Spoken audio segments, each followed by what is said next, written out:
Pilih oleh Indonesia, tuan rumah akan mengambil sepakan penalti yang pertama. Lebaran yang terus dipikul dan kita nantikan daripada Titus Bonai. Jadi keyakinan yang diletakkan oleh Indonesia kepada Titus Bonai ini, pemain yang semakin menjadi kesayangan. Tetapi Khairul Fahmi Encik Mat, pemain yang sentiasa menjadi harapan kita untuk cuba menyekat sepakan pertama ini yang akan diambil oleh Titus Bonai, pemain dari kelahiran Papua. Dapat bayangkan di kanan yang saya kira pihak lebih tinggi buat Titus Bonai. Jauh, hampir saja jangkaan yang baik dapat dibaca oleh Khairul Fahmi Encik Mat. Sedikit saja lagi, kalau dapatlah dia menepis, sudah melonjak betul, meneka di situ dia kiri. Itu golnya, sentuhan jari yang belum cukup, kurang mantap sedikit saja. 1-0 sepakan pertama Indonesia telah pun berjaya disempurnakan oleh Titus Bonai. Kita nantikan pilihan pertama Ong Kim Sui. Mahali Jazuli akan mengambil sepakan pertama setelah Indonesia mendahului 1-0. Mahali, pemain yang cool, yang mempunyai karakter yang tersendiri. Cantik, itu dia Mahali Jazuli, seorang pemain yang mempunyai keyakinan yang tersendiri pada hari prestasi terbaiknya, seperti mana dia membantu Malaysia menewaskan Indonesia 3-0 pada perlawanan akhir Piala AFF pada tahun 2010. Mahali telah mempamerkan bagi saya satu persembahan yang sempurna sebagai bek kanan pasukan negara ketika itu. Tetapi tumpuan diberikan terus kepada pengambil sepakan kedua penalti untuk pasukan Indonesia. Apakah Khairul Fahmi Encik Mat akan dapat menjangka dengan tepat sekali lagi? Mungkinkah dia lebih bersedia untuk menolak atau menghadang, menampat? Tetapi sepakan ini yang akan diambil oleh Gunawan Dwi Cahyo untuk cuba dapatkan satu lagi gol untuk pasukan Indonesia. Tidak mudah tekanan Khairul Fahmi Encik Mat. Apek fokus di situ. Gunawan Dwi Cahyo telah menjadikan gol pertama Indonesia. Tetapi kita nantikan yang di depan. Saya rasa dikuas oleh Khairul Fahmi Encik Mat. Tertampang tiang gol di situ. Gunawan Dwi Cahyo tidak dapat menyempurnakan. Dan lihat, walaupun bola melorong di belakang badan Khairul Fahmi Encik Mat, tidak masuk ke gawang, terdiam. Masuklah pemain simpanan Lucas Mellem, berjersey nombor 14. Tetapi sekarang ini yang lebih penting, tugas yang diambil oleh pemain Malaysia. Kelebihan sudah ada, kelebihan awal.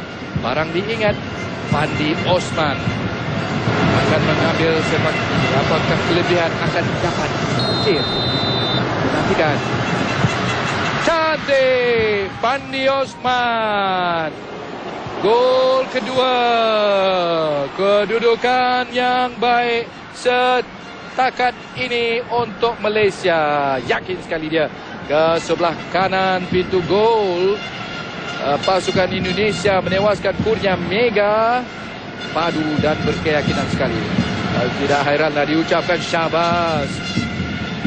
Dan saya pasti sedikit sebanyak turut meniupkan semangat dan keyakinan. Lihat keceriaan dan wajah tenang mereka masih lagi seakan-akan berseloroh sesama sendiri. Tetapi Rahmat Darmawan juga masih boleh mengharapkan kapten pasukan mereka, Egy Melgiansa, yang begitu baik peranan di separuh akhir. Dalam perlawanan ini juga merangkaikan banyak-banyak gerakan. Dan sepakan Egy selaku penendang ketiga untuk pasukan Indonesia. Melgiansa, Jason, dia menghalakan sepakan itu tadi dengan badan yang tidak begitu banyak bergerak. Agak sukar dibaca oleh Khairul Fahmi Encik Mat dan tidaklah terlalu ke sudut, tetapi yang penting telah berjaya menjaringkan gol kedua Indonesia. Tetapi sebelum Malaysia sekarang ini, siapakah yang akan mengambil sepakan ketiga untuk Malaysia, skuad bawah 23 tahun kebangsaan yang sudah mempunyai sedikit keyakinan, dan kita harapkan Fakhri Sarani, tidak perlulah saya katakan banyak lagi, Fakhri Sarani sedar akan tugas yang diambilnya sekarang ini.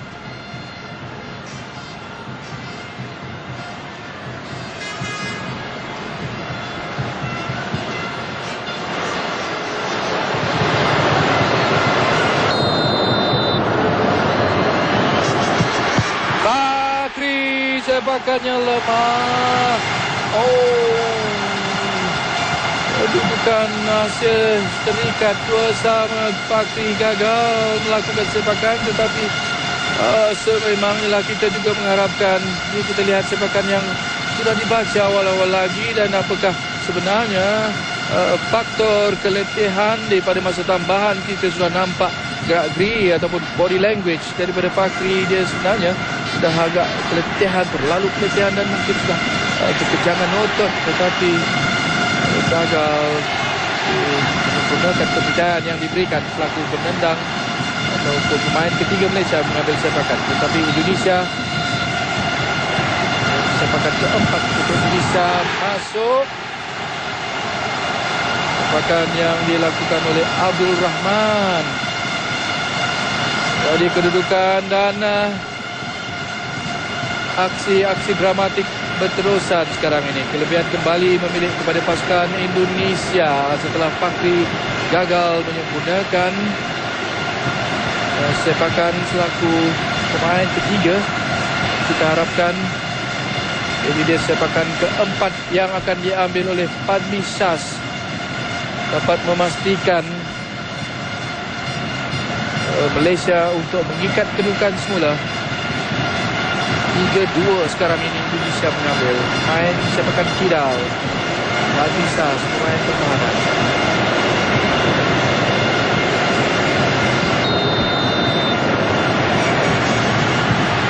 Cantik, baik, padu dan yakin sekali sepakan daripada Padmi Shas. Kedudukan sekarang 3 sama. Debaran terus saja dirasakan. Perhitungan yang belum terlerai. 3 sama selepas 4 sepakan, dan ini Indonesia mengambil giliran dengan pemain kelima mereka yang mengambil sepakan. Kalau dalam mengikut perhitungan biasa, ini adalah pemain yang akan mengambil sepakan terakhir, kelima dan terakhir. Kalau tidaklah terikat, barulah ditentukan dengan pengambil yang mengambil sepakan sudden death. Tapi kita tunggu dulu, mampukah Ferdinand Sinaga untuk menyempurnakan sepakan ini. Dapat diselamatkan. Sinaga tersewas di situ. Tindakan yang baik dia tunjukkan oleh Khairul Fahmi Jemat. Ya, ini bermakna Ferdinand Sinaga tertekan di situ, dan tindakan dia merebahkan badannya ke sebelah kanan dan betul dapat menghadang, menampat bola itu keluar. Untuk kedudukan masih lagi 3 sama, tetapi Malaysia mempunyai seorang lagi pemain, iaitu saya kira kapten pasukan Malaysia. Apakah Badrul Bakhtiar yang akan mengambil untuk menentukan pingat emas? Jika masuk, saya kira sudah tentulah Badrul akan membantu. Bagaimana? Tunggu. Badrul gol! Kencang dan tidak dapat dihadang kerana kekencangan, kederasan sepakan itu tadi, walaupun dapat ditampan oleh Kurnia Mega, tetapi bola masuk.